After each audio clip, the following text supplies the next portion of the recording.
Hi everyone, it's Sean with Entering Pawtucket. Today, I'll be sitting down with Adam Greenman, a candidate who's running for Mayor of Pawtucket. We'll be discussing his visions for our city, topics like housing, public safety, schools. Now, this isn't intended to be a hard-hitting interview.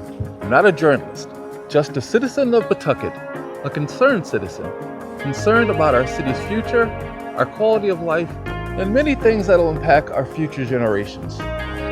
My goal is to simply give our residents the opportunity to hear one of the candidates in his own words. The interview will run about 30 minutes, and for your convenience, I have time-stamped chapters that'll be written in the description so that you can choose the topics that interest you the most. Lastly, Entering Pawtucket is committed to providing fair opportunities for all candidates who are running for public office, and we'll be reaching out to all major candidates to participate in the same format so that you can hear directly from them and get their views as well. I hope you enjoyed this conversation, but more importantly, I hope you come away with the understanding of Adam Greenman's vision for Pawtucket. Adam, thank you for your time for meeting with me today. We're going to be discussing your mayoral run for Mayor of Pawtucket 2026. So for those who might not know who you are, can you please just tell us a little bit about yourself? Yeah, sure. Sean, thanks so much for having me. So my name's Adam Greenman. My wife and I have lived in Pawtucket for 17 years. Both of our kids are in the public school system. Our oldest, Alex, is going to be a senior at the Jackie Walsh School.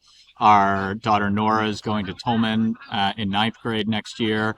We're actually here at Max Reed Field because Nora has soccer practice and I had to drop her off. And so we're a family that just loves this city. We moved here because we felt like it'd be the perfect place to raise our kids. And for the most part, it really has been. You know, we love that our kids were able to walk to Potter Burns and to Goffers School. We love that we've been able to make some great friends, that we're close to Slater Park, that our neighbors are incredible. And the proximity to Providence has allowed me to work for some great nonprofit organizations. So when we moved to Rhode Island, I worked for United Way for 8 years, working on all of their community initiatives. So education, housing, workforce development, economic development, those kinds of issues. And then for the last 8.5 years, I served as the CEO of the Jewish Alliance of Greater Rhode Island. So have really had the opportunity, Pawtucket has afforded us the opportunity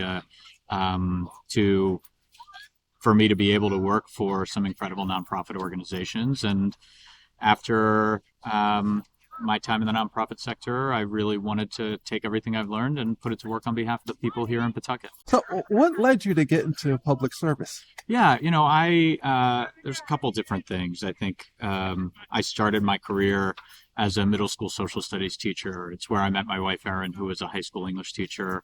Service has kind of always been part of who we are. It's something that was ingrained in me by my parents, who really encouraged us to find ways to serve, and I think did a fantastic job because one of my sisters is a social worker, the other one is also in the nonprofit sector, and so service has always been sort of at the core of what our family has striven for. When I look at Pawtucket, I talked about Nora. My youngest daughter, Nora, is 14 years old. The last time Pawtucket had a new mayor, she wasn't born. And, now the hospital where she was born is closed. The baseball team we used to root for is in Worcester. And the Mr. Potato Head statue at Hasbro's headquarters, where we take the kids to every year. That's how we measure their height. We take a picture of them with Mr. Potato Head. That's next because they're moving to Boston. So I just feel like our city is stuck, that our city needs fresh eyes and fresh leadership. And when I looked around and didn't see anybody stepping up to run, I had a conversation with my wife and with my kids and decided that I would throw my hat in the ring. My youngest is really excited to go to Tolman. They have a great program called the Pawtucket Teachers Academy. Nora's always wanted to be a teacher. And it's this partnership between the school district and the teachers union. And basically, they train kids in 10th and 11th grade. Their electives are basically how to become a teacher. And then in 12th grade, they go and they student teach in the elementary schools. And if you graduate from a 4-year college, you're guaranteed a teaching position in Pawtucket when you graduate. And so it's this incredible program that we should be talking more about, and quite frankly, we should be emulating for our fire department, for our police department. We should be creating these kinds of pipelines so that Pawtucket kids can have entry into these great middle class jobs and can come back and serve their community. Why are you running for mayor now? Why now? Yeah, I think after 16 years, I look at the things we've lost, but I also look at the things that it seems like the mayor is not paying attention to. I've talked with thousands of residents at this point through the course of this campaign, and what I hear again and again is a city hall that's not focused on the issues that Pawtucket residents care about. So new school buildings are great, but 50% of our kids go to a school that's in the bottom 5% of schools statewide, including my daughter. Tolman is one of those schools. Goff Middle School, where Nora went last year, is one of those schools. So we have a lot of work to do to be making our schools better. People talk about downtown and the fact that it's a ghost town and that there doesn't seem to be any effort to work with the folks who own the buildings down there to get them occupied. There doesn't seem to be any support for the small businesses that are trying to make a go of it down there. But I've talked to them and they say that they call City Hall and they don't get a call back. And I hear that from residents as well when it comes to quality of life issues. Taxpayers, we deserve better. We deserve a city government that's responsive, that's transparent, that listens to the residents, and that actively works to try to make life better for everybody in this city. And so I'm running because I believe that throughout the course of my career in the nonprofit sector, I built the leadership skills and the management skills to be able to take on this task. And I have listened to the residents of the city. I've got ideas on how we move the city forward and how we collaborate with those residents to help move our city forward. And so what I'm asking for is an opportunity to do that after 16 years. Again, I think we need fresh eyes and fresh energy to move the city forward. If you're elected, what does success look like by the end of your 2-year term? Yeah, so I think 2 years is a short period of time. I agree. But I think that there's a lot of small things that we can do that are going to add up to big change for Pawtucket over time. So the first is quality of life. I want us to create a 311 app in the first 6 months. Forget about the first 2 years. An app where residents can go on, where they can report a pothole, where they can report bulk trash that's been left out, where they can report any quality of life issues, and more importantly, where they can see when those quality of life issues are being addressed. And so that accountability, that transparency, I think is something that will help restore faith in our government and is something that will hold me accountable as mayor to make sure that our city government is being responsive to those reports and to those needs from our citizens. Got it on day one. We haven't taken a good look at our books in a long time. And I think it's really important for our city before we can start investing in new things to know exactly how much money we have to invest. I've called on the mayor to put forth a forensic audit, and that just hasn't happened. And so we as residents and as taxpayers deserve that transparency. I'll bring it to our city. When it comes to our education system, I want to see us collaborate more with our school system. We haven't funded our schools appropriately. So again, new buildings are great, but if we don't take care of what's happening in the classrooms, if we don't provide more resources to our teachers, we're going to continue to get poor results, and we need to fix those results. So as mayor, I'll be a mayor who collaborates with the superintendent, who works with the superintendent, who seeks to get those resources into the classroom, and we'll see movement on our schools and improving our schools. And then I think the last piece is economic development. I talk to small business owners in the city all the time, and I hear the same thing again and again. They don't feel like they have a voice at City Hall. They call when they have an issue and they don't get a call back. They feel like they're being ignored. We're going to create a small business association so that not only can the city better collaborate with our small business community, but they can feed off of each other and work with each other to collaborate and to help each other out when they need to. And then we're going to create a small business liaison at City Hall, somebody whose sole job is to work with those small businesses, because that's how we grow our economy. We shouldn't be chasing the next big thing. We should be working with the companies and the people who are already here to help them grow organically, because they're already invested here, they're already here, and they want to be here. And so we should be helping them grow, because that's going to mean more jobs for Pawtucket residents. It's going to mean more of a tax base, a commercial tax base, so that we can keep our residential property taxes stable. That's a huge issue. I hear it again and again. The way we keep our residential tax base stable is we have to grow our commercial tax base. And so we do that by investing in small businesses in a comprehensive and strategic way. So I know it sounds like a lot of things to get done in 2 years, but I think a lot of them are the kinds of things that you can do. It will take time, but you can do those in the first 2 years. They're concrete things that we can work on starting on day one. I think 16 years is far too long. I think we've had 2 mayors in 30 years, and that's a recipe for stagnation. It's a recipe for complacency and for people getting comfortable. I'm pledging to serve only for 8 years because I believe in term limits, because I believe that we need to have turnover, and I believe that we need to have a mayor who's willing to put that limit on themselves. And I'll bring a charter review commission together in the first 100 days of my administration to look at that issue and hopefully to put that to the voters on the November ballot. I did get a question from one of our viewers on Entering Pawtucket, Paige L. She asked, what is the plan to make public schools a priority over charter schools in the city? Also, I would like to know what his plan is with the charter schools altogether. There's a charter school in my neighborhood that has bought several residential properties while we can't afford teachers in our public schools. Do you have a response for that? It's a real challenge. And look, as mayor, all the kids in Pawtucket are my responsibility. So whether they go to a charter school or a public school, if they're a Pawtucket resident, we need to make sure that they're getting a good education. And one of the challenges we have right now is that we are not, as a city administration, focused on our public schools enough. We're focused on building new buildings instead of focusing on what happens inside them. And so I agree that we need to invest more in our public schools. We need to push more of the resources into the classroom. We need to have a call for volunteers to be able to support the teachers that are in the classroom and be able to supplement what they're doing. We need to, my background is in education. I went back to school at night and got my doctorate in education when my kids were young. I focused a lot of my career on after-school programs and summer programs. We need to coordinate those because those can be a help for our kids as well.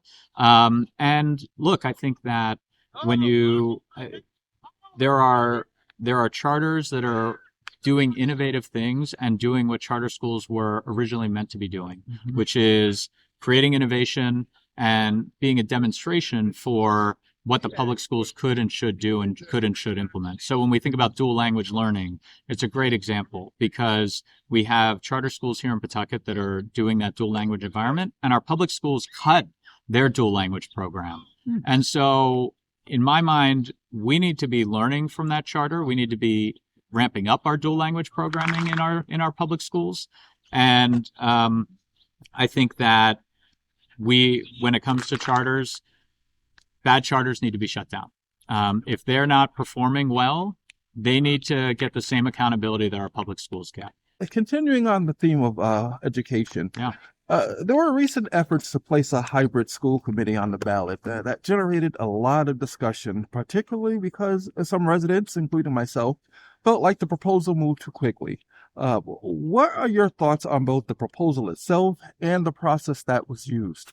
Yeah, I thought it was a complete power grab, and I testified against it at the city council meeting last week. I put something out to our mailing lists, the campaign's mailing list, because I felt it was so important for people to show up. And I'm so proud of Pawtucket residents for showing up, for having their voices heard, and for killing this proposal. Because as you said, Sean, it wasn't just the proposal itself, which I disagree with. It was the way that it was put forth. There was no charter review and discussion of it. There was no conversation among the community. It was just put on a city council agenda for a discussion, and that's not the way this process is supposed to work. What it makes it look like is an anti-democratic power grab, and I just think that is no way to run a government. Now, I think we should have conversations about how we can modernize our school committee. I think that right now, our school committee, every member is voted on at large. And so what that creates is there have been years where all the school committee members or most of the school committee members come from one neighborhood, and there are whole neighborhoods that aren't represented. And so I'd love to see us consider going to a ward-based school committee model where we have six, council districts in this city.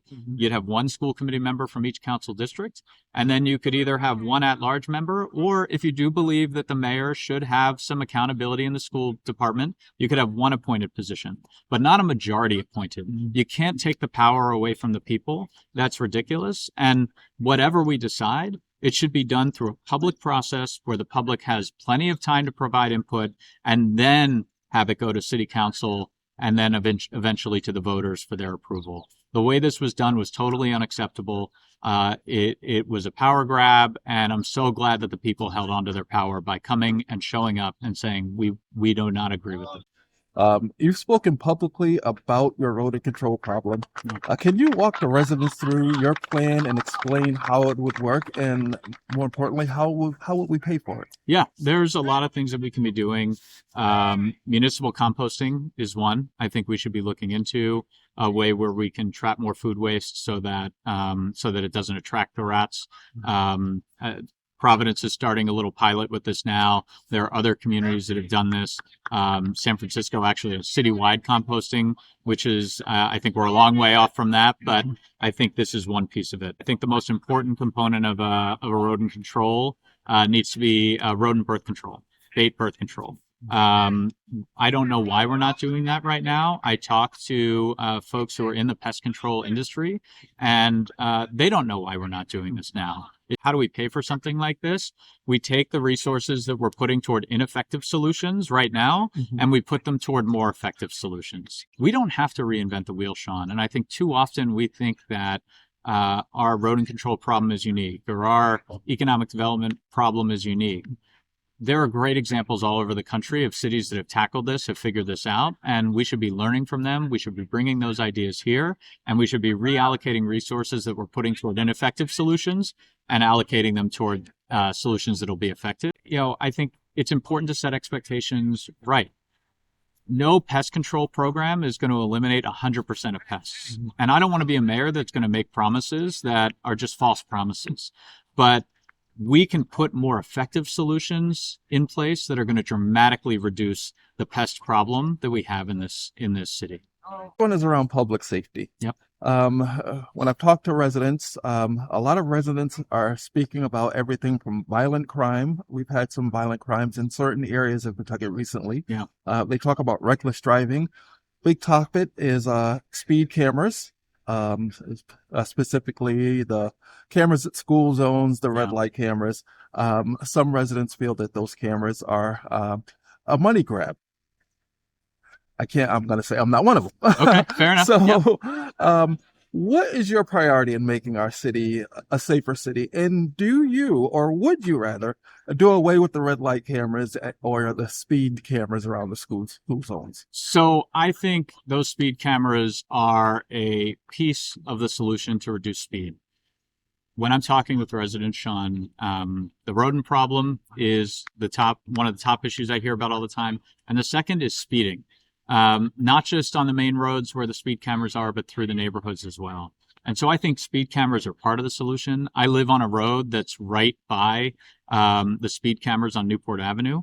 And so I can tell you that they work, because on a Saturday morning when the cameras are not on, people are still crawling down Newport Avenue because they don't want to get that ticket. And as somebody who's gotten my fair share of tickets, quite honestly, and I shouldn't say my fair share, maybe 5 or 6 in the time that the program has been in place, I was speeding when I was doing that, and I was breaking the law. And so I think those cameras are an effective tool for reducing speed in school zones. Now, where I have real problems with the program is the total lack of transparency in where the money is going and how the money is supporting our community. Because I would argue if those cameras are really about reducing speed, and if they're really about protecting school zones, then the revenue that's coming from them should either go to the schools or should go to increase public safety. And we should be able to see how much money how many fines have been issued, how much money has been collected, and where that money is going in our city budget. That's something that I will bring, that transparency I will bring to that whole process. We need to make sure that our citizens feel safe. We need to make sure that our small businesses feel safe. I'm a big proponent of community policing. We need to get our police officers out of their squad cars and walking the beat. They need to be building relationships with our community. We need more police officers who are from Pawtucket. We need to find ways to encourage greater recruitment within Pawtucket. Something simple like moving away from the written test. We're the only municipality that still has a written test. We're in the 21st century. Kids are primarily online first. The standardized tests they take in school are online. We should be moving to tests that are more comfortable for the kids in Pawtucket, the ones that they're used to take, a format that they're used to taking. And those are the kinds of things I think that would better encourage more of our police being recruited from our own city. Because again, I think that when you're patrolling your own neighborhoods, you're patrolling them in a different way. You're patrolling them with a different sense of pride. Block safety cameras. This is another topic that was brought up to me of the many topics that were sent to me in messages or either comments on Facebook. It's an important one. Pawtucket has implemented the flock safety cameras to help investigate crime. Supporters believe that it's an effective investigating tool, while others have raised concerns about privacy and oversight. Where do you stand on the use of cameras, and what safeguards would you put in place to make sure that there's transparency with regard to those cameras? And I think that you just hit on the most important words. These cameras were put up without any public discussion, without any discussion about how they would be used, what the privacy concerns were, how the city would be implementing them, who they'd be sharing data with. Because more than anything, that's one of my biggest concerns with them is, are they sharing this data with ICE? Are they sharing this data with other federal law enforcement that could use it for nefarious purposes? So the one thing I will commit to is we need to have a public conversation about that. In my first 100 days, we'll have that public conversation. I'm inclined to side with the folks who believe that this is that there are real privacy issues here. But again, I'm not going to be a mayor who just makes decisions because that's where the public sentiment is. I want to look at real data that I don't have as just a member of the community that I should have.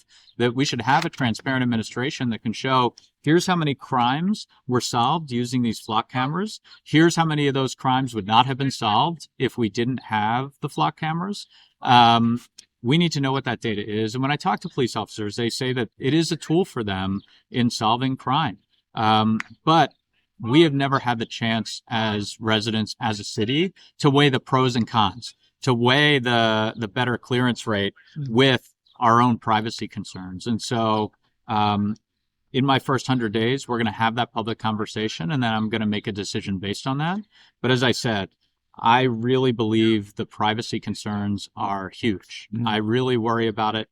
And I think any changes in the flock program, if we're not going to get rid of them, we need to put serious safeguards in place that ensure that that data is not shared with any other law enforcement agency, that ensure that the data cannot be abused, and that ensure that our residents are protected. But I really worry that that's not something that can be put in place. And so that's the kind of conversation and debate we need to have as we make a decision about whether our city should have these or not. How would you work to resolve the challenges within the fire department and improve morale after the turmoil we've had over the past 3 years? Yeah, and I'm really proud to have the endorsement of the firefighters union. And so I've gotten to have some real conversations with them about the complete disrespect that they have received from the current administration, from the mayor. I've heard the things that the mayor has said about them, to them. And so I think, honestly, the biggest change, the biggest way to change morale with the fire department is to change administrations, because I really believe that when you have a mayor who respects all of our public safety workers, all of our public workers. Unfortunately, I hear this theme quite a bit, that workers in our city don't feel respected by the mayor. They don't feel like the mayor has their back. And it's really hard to do your job when you don't feel like the leadership supports you. It's leadership 101. It's something I've learned as a CEO. You can't do this job on your own. The city is too big for one person to be able to do everything. You have to empower your directors, and you have to empower your firefighters, your police officers, your your public works workers. You have to empower everybody, set a vision, inspire, and thank them for the job that they do. Unfortunately, Sean, I think the bar has been set so low that honestly, just being respectful and just saying thank you and just doing those kinds of things would improve the relationship by leaps and bounds. But that's not all we can do. I think that we need to be looking at solutions that are going to make it safer for our firefighters. The conditions of some of the fire stations, they haven't been renovated in a long, long time. We need to figure out how we renovate those stations and how we improve the conditions there. Because remember, our firefighters are living in those stations. And that needs to be something that we prioritize. Now, where we find the money for that, that's something we need to figure out. Coming from the nonprofit sector, I've actually shared this idea with the firefighters. In the nonprofit sector, when we want to do capital campaigns, we work with donors, and there are people who will put their name on a building for a large gift and a large donation. Those are the kinds of things, creative solutions that we should be thinking about when it comes to this kind of stuff. There's a lot of ideas I think we can put out there. There's a lot of grant funding that we can go seek. The city doesn't have a grant writer. The firefighters actually trained one of their members to be a grant writer so they could seek grants for professional development. We need to work with our firefighters to improve their conditions, to improve their professional development, and we need to do that across our city government. So even though I'm not mayor yet, I want to say thank you to all of our firefighters, to our police officers, to our public works workers, to our clerks in City Hall, to all of our city employees. They do incredible work on behalf of the people of the city every single day. They don't get recognized for it enough, and so I want to say thank you. Some fun questions here. Sure, yeah. One word or short answer, if at all possible. Favorite place in Pawtucket? Oof. Restaurant or place? Any place. Slater Park. Slater. Oh, good. Biggest strength as a leader? This question's hard because humility is a really important thing as a leader, and so talking about yourself is still something that I'm getting used to. But listening, the ability to listen. I think that's very important. Yeah, you can learn a lot with just listening. Yeah, absolutely. All right. If you could fix one thing in the city, what would it be? Oh man. I think it's those quality of life pieces. It's, get it. My pet peeve really is the bulk trash that sits out there forever, because it's not just a quality of life issue for the person that put it out, it's a quality of life issue for all the residents. And so if I could wave a magic wand and get bulk trash picked up in a way that's more efficient and effective, that would be the thing that I would focus on. But we've talked about the rodent problem. It's the quality of life stuff. Coffee or tea? I don't drink coffee or tea. Oh. Yeah. Water only? The occasional Coca-Cola, but okay. But yeah, no water, no tea, no alcohol. Just never liked the taste of any of them, and so don't drink them. All right. Last question. Yeah. By the end of your 2-year term, so you're elected. Yep. What do you hope Pawtucket residents can point to and say, this is better because Adam Greenman was elected mayor? Yeah. I would say, I'm going to go big picture with this one.